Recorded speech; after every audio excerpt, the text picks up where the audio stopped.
Hi guys, it's Emily from Novell Novels and welcome to today's video. This is the Booktuber Snooker Tag.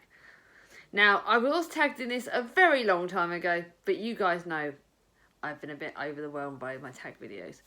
But now, I believe that the lovely Charles got told that I like snooker because that's Chris's favourite sport. We watch all three of the championships, all three of the tournaments, whatever they're called.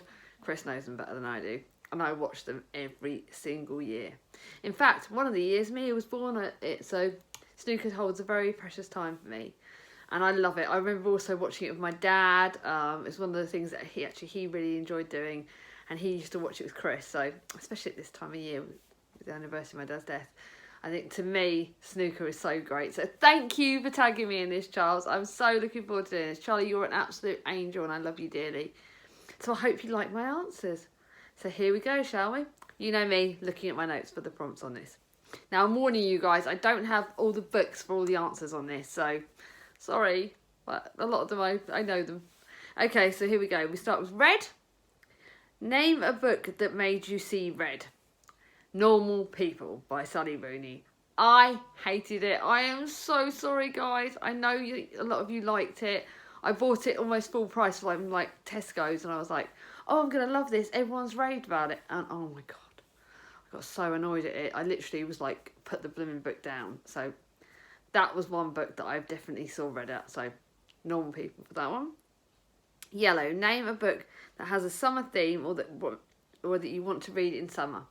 Now, I've got one page tune book, which is The Longest Holiday, but so many of her books have like so many summer themes. I have just literally loved all of them. The Sun in Her Eyes, she's literally got the best page tune. It's really, really great. Chick lit author, but you just love to read it in summer. There's One Perfect Day. There's The Longest Holidays. There's One Perfect Day. One Perfect Summer, sorry. There is so many of her books. I literally would say, if you want a summer read, pick up Page Tune. She's on par. She's brilliant. The next one, green. Name a book that represents spring. Now, I couldn't think of anything really for this. I really struggled. In fact, I've had days trying to think of the answer to this. So, Charlie, you're in trouble for that one.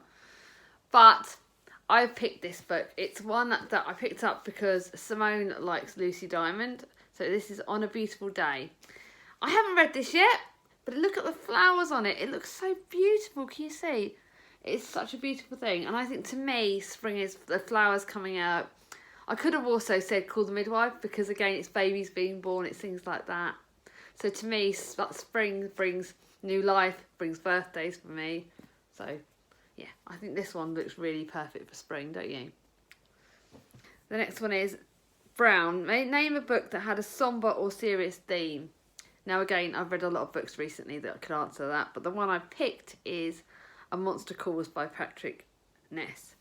I borrowed this from my gorgeous sister Charlie, and oh my goodness, the theme in this, the monster, it's YA book, and for those of you that don't know, it's about a boy who has a monster in his dreams, and the monster teaches him 3 really important lessons. It deals with cancer, unfortunately to say. It deals with people accepting bad things are going to happen, and the monsters in our life, and oh my God. It's a very short book. I read it in about a day. It was that short, but it is probably one of the best books I've ever read, and with a dark sort of somber theme like that. I can't praise it enough. Patrick Ness's work is absolutely amazing, and I cannot wait to read more of his books. But yeah, I am a bit of a softie, and I know I cry at a lot of things, but this is one book that I really cried on, and I really, really did. So that is a very somber theme. Next one is blue. Name a book that is sad or melancholy.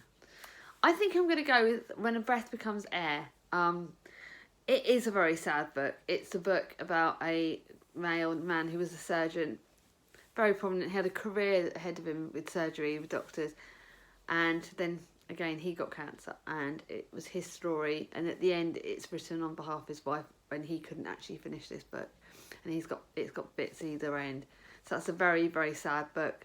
Again, it's beautifully written though. Like literally, it's not melancholy. It's truly sad because obviously when the author's writing, he knows when he starts this book, it's about his life and about how he becomes a doctor. So the first half is him with his medical career and the second half is when things take the downward turn. So that's a very sad book. Next one is Pink. Name a book that made you feel happy, uplifted or cheerful. Now, I'm going to go with, this is a copy Charlie got me. It's Raw by Cecilia Ahern. This is a set of short stories based on the women. I think it says a story for every woman, a story for every moment. And boy, did this make me smile. It's got so many funny stories in this. Yes, it's got some sad ones, but to me, this book is absolutely incredible. It's for women. It's brilliant. I can't praise Cecilia Ahern enough for this book. It is just what you need. Almost went for the summer book. I can't believe this could have covered 2 prompts because, again, it's one that I would love to read again in summer. Charlie got me this copy. I got the lovely hardback copy by Simone. They both got me it, which is quite scary, but it is still absolutely one of my favourite books, so definitely one that made me smile. Now, the last one is Black, a book that had a dark or depressing theme. Another dark theme, this is The Tattooist of Auschwitz by Heather Morris. You guys know this is a very dark story because it's about the guy who was a tattooist at Auschwitz. Lael went into Auschwitz not knowing what the hell was going to happen, and he got picked to be the tattooist because someone saw that he could write and stuff. And he has some really hard-hitting things that happen in this. Some of the things that happened in Auschwitz are unforgivable.